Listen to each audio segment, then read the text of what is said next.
എല്ലാ അയ്യപ്പ ഭക്തജനങ്ങൾക്കും എൻ്റെ നമസ്കാരം.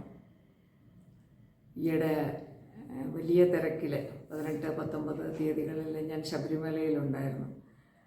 അപ്പോൾ എൻ്റെക്കുണ്ടായ അനുഭവത്തിൻ്റെ വെളിച്ചത്തിൽ ചെറിയ ചില കാര്യങ്ങൾ ഞാൻ ഭക്തജനങ്ങളെ ഓർമ്മിപ്പിക്കുവാൻ ആഗ്രഹിക്കുകയാണ്.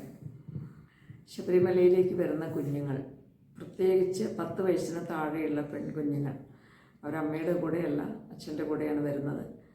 വലിയ ഒരു ത്രില്ല് ആയിട്ടായിരിക്കും ഒരു പക്ഷേ അവരെ ഈ ശബരിമല കയറ്റത്തെക്കുറിച്ചൊക്കെ പൂർവികരിൽ നിന്ന് മുത്തശ്ശിമാരിൽ നിന്നൊക്കെ കേട്ടിട്ടുണ്ടാവുക. വളരെ ആകാംക്ഷയോടും ആഗ്രഹത്തോടും കൂടി ചിലപ്പോൾ കേരളത്തിന് പുറത്തു നിന്നൊക്കെ വളരെ ദൂരം യാത്ര ചെയ്ത് കന്നി മല ചവിട്ടുന്നതായതുകൊണ്ട് വ്രതമെടുത്ത് വളരെ ഭയഭക്തി ബഹുമാനങ്ങളോട് വരുന്ന ആ കുഞ്ഞുങ്ങളെ നമ്മൾ എന്താണ് അവർക്ക് നമ്മൾ അവരിലുണ്ടാക്കുന്ന വികാര വിചാരങ്ങൾ. കരയാത്ത ഒരു പെൺകുഞ്ഞിനെ പോലെ എനിക്ക് 18-19 തീയതികളിലൂടെ ഉണ്ടായിരുന്നപ്പോൾ എനിക്ക് കാണാൻ സാധിച്ചില്ല. വളരെ സങ്കടകരമായ കാര്യമാണ്. അപ്പോൾ ഈ കുഞ്ഞുങ്ങളിലൂടെ വേണം ഈ ഭക്തി, അയ്യപ്പനോടുള്ള അടുത്ത തലമുറയുടെ ഭക്തിയും ആദരവും അയ്യപ്പൻ്റെ പ്രത്യേകത ആയിട്ടുള്ള കലിയുഗവരദൻ എന്ന് പറയുന്ന ഭാവവും ഒക്കെ മനസ്സിലാക്കി കൊടുക്കേണ്ടത് ഈ കുഞ്ഞുങ്ങളാണ് അടുത്ത തലമുറയ്ക്ക്. അപ്പോൾ അവർക്ക് നമ്മൾ കൊടുക്കുന്ന ശ്രദ്ധ, ബഹുമാനം, പ്രത്യേകിച്ച് നമ്മൾ മനസ്സിലാക്കണം, അവർ പമ്പ തുടങ്ങി ശബരിമല വരെ നടന്നിട്ടാണ് പോവുക. ഈ കുട്ടികളെ ഒന്നും ചിലപ്പോൾ കെട്ടുമൊക്കെ എടുത്തിട്ട് കുഞ്ഞുങ്ങളെ എടുത്തുകൊണ്ട് പോകാൻ പറ്റാത്ത ധാരാളം പേരെ നമുക്ക് കാണാൻ സാധിക്കും. അപ്പോൾ അവർ ചെരുപ്പ് പോലും ഇടാതെ ഇത്രയും ദൂരം നടന്നിട്ട് തിരിച്ച് മലയിറങ്ങി വരുമ്പോൾ തീർച്ചയായിട്ടും അവർക്ക് ഒരു അംഗീകാരം എന്നുള്ള നിലയിൽ, ഒരു പ്രശംസ എന്നുള്ള നിലയിൽ നമ്മൾ അവർക്കൊരു സ്വീകരണം തന്നെ കൊടുക്കണം എന്നാണ് എനിക്ക് തോന്നിയിട്ടുള്ളത്. കാരണം അവർക്ക് അയ്യപ്പനെ കണ്ടിട്ട് പോകുമ്പോൾ ഉണ്ടാകുന്ന ഒരു നല്ല അനുഭവം, ഭക്തജനങ്ങൾ അവർക്ക് കൊടുക്കുന്ന ഒരു അംഗീകാരം, സ്നേഹം, അതൊക്കെ. പക്ഷെ അവിടെ അതല്ല കാണുന്നത്. വലിയ വലിയ ആൾക്കാരുടെ ഇടയിൽ പെട്ടിട്ട് ശ്വാസം കിട്ടാതെ ഈ കുഞ്ഞുങ്ങൾ വിഷമിക്കുന്ന കാഴ്ച എനിക്ക് കാണാൻ സാധിച്ചു. നല്ല തണ്ടും തടിയും തൻ്റെടും ഒക്കെയുള്ള യുവാക്കളുടെ, അതുപോലെയുള്ള ആരോഗ്യവാന്മാരായിട്ടുള്ള ആൾക്കാരുടെയും ഇടയിൽ പെട്ട് ഞെരുങ്ങി അവർക്ക് ഉയരമില്ലാത്തത് കൊണ്ട് ശരിയായ ശ്വാസം കിട്ടാൻ സാധിക്കാതെ കരയുകയും വിഷമിക്കുകയും ചെയ്യുന്ന കാഴ്ച കാണുകയുണ്ടായി. എന്നാൽ പോലും അവർ വന്ന ആ കാര്യം നിർവഹിച്ചിട്ടാണ് ഈ കുഞ്ഞുങ്ങളെ തിരിച്ച് പോകുന്നതും നമ്മൾ കണ്ടിട്ടുള്ളത്.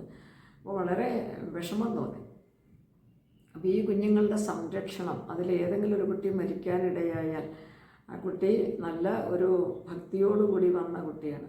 അപ്പോൾ ആ കുട്ടിക്ക് വലിയ മനുഷ്യരുടെ അശ്രദ്ധ കൊണ്ട്, അവരുടെ എന്താ പറയുക, ദീർഘവീക്ഷണമില്ലായ്മ കൊണ്ട് അവർക്ക് അപകടം സംഭവിച്ചാൽ, അവർ മരിക്കാനിടയായാൽ തീർച്ചയായിട്ടും അത്തരം സംഭവങ്ങൾ നടക്കാനുള്ള നല്ല സാഹചര്യം അവിടെ ഉണ്ടായിരുന്നു. ഒരു പക്ഷേ അയ്യപ്പൻ്റെ കൃപ കൊണ്ടായിരിക്കും അങ്ങനെയൊന്നും സംഭവിക്കാത്തത് എന്ന് നമുക്ക് ആശ്വസിക്കാം.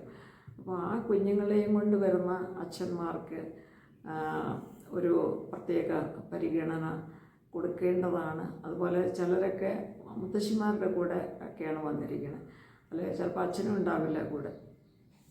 വിദേശത്തൊക്കെ ജോലി ചെയ്യുന്ന അച്ഛന്മാരും കേരളത്തിന് പുറത്ത് ജോലി ചെയ്യുന്നവരും അങ്ങനെയൊക്കെയുള്ളവരുണ്ട്. അവരൊക്കെ വയസ്സായ മുത്തശ്ശിമാരുടെ കൂടെ ഒക്കെയാണ് മല കയറാൻ വന്നിട്ടുള്ളത്.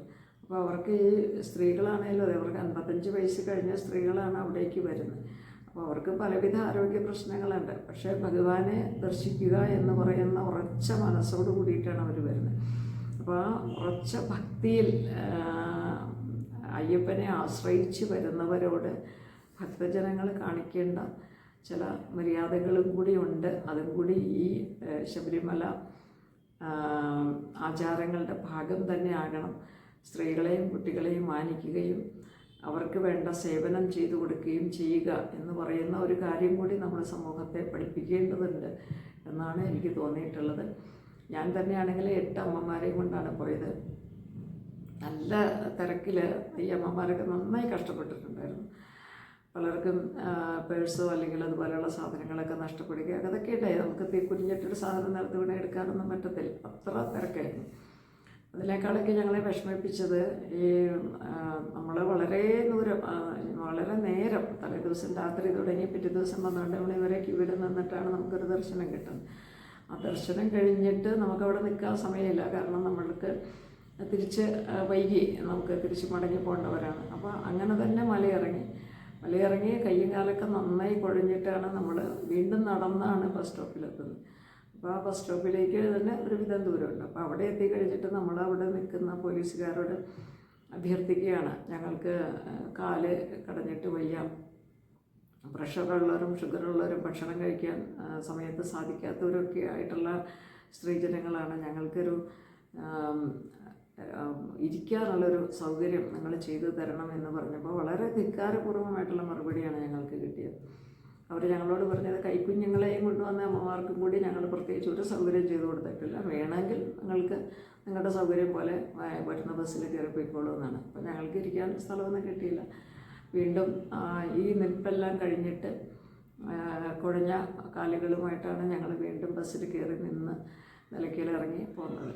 പക്ഷേ എന്ന് വിചാരിച്ചുകൊണ്ട് അയ്യപ്പനോടുള്ള ഭക്തി കൂടിയിട്ടേ ഉള്ളൂ, അല്ലാതെ പറഞ്ഞിട്ടൊന്നുമില്ല എന്നാണ് എനിക്ക് പറയാനുള്ളത്. കാരണം അയ്യപ്പൻ എന്ന് പറയുന്ന ശക്തിയിൽ വിശ്വസിക്കുന്നവർക്ക് അയ്യപ്പൻ എന്ന് പറയുന്നത് ഒരു അനുഭവമാണ്.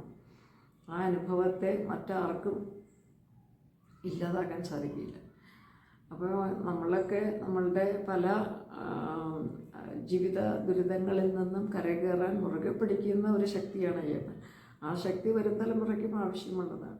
അപ്പോൾ ആ ശക്തിയിൽ ആശ്രയിച്ച് വരുന്നവരെ വെറുപ്പിക്കുകയും ഇനി അങ്ങോട്ട് വരാൻ ഉള്ള അവരുടെ ആഗ്രഹത്തെ കെടുത്തുകയും ചെയ്യുന്ന ബോധപൂർവമായിട്ടുള്ള ചില പെരുമാറ്റങ്ങൾ ശബരിമലയിൽ നമ്മൾ കാണാൻ ഇടയായി. അത് വളരെ വേദനയുണ്ടാക്കുന്നതാണ് എന്ന് ഞാൻ പറയാൻ ആഗ്രഹിക്കുന്നു.